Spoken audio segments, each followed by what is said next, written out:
Hey, aloha e nā hoa. Today's episode is coming to you folks straight from Ula here at our beach park, which our county decided to cleverly name Kahakai Beach Park. Yep, that's right, Beach Park.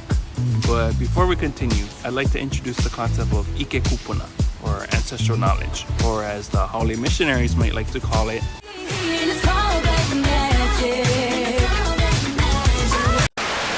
Now, Dr. Pualani Kanakaʻole Kanahele speaks of this as wisdom that is literally in your DNA.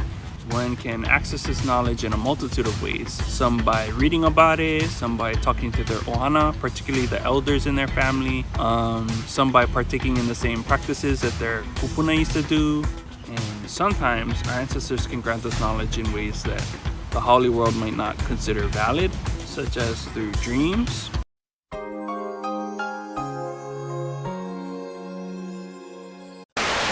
or in my case, dreams and literal visitations in spiritual form. Oh, and by the way, I'm in no way claiming to be a psychic. You in danger, girl. But I do think that most Kanaka have the ability to tap into the unseen. You just gotta be open to it. Alright, so with that being said, I'm gonna actually skip a whole bunch of other major Moʻolelo from my preschool and elementary school eras, and I'm gonna dive straight into my high school era, because for me, that's when I really began to take notice of the man in the hallway.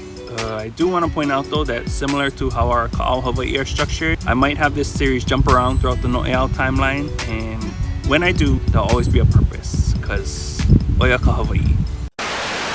Alright, let's go back to high school. Kala mai kako, I keep having to move because Kane Hoalani, he's moving, I mean, as he should, so I'm just trying my best to work with the elements. But okay, back to the story. I was attending school at Pahoa High, A-Daggers, and I was growing up in a Hawaiian family that was being heavily affected by all things American, and if you couldn't already tell, especially American media and pop culture.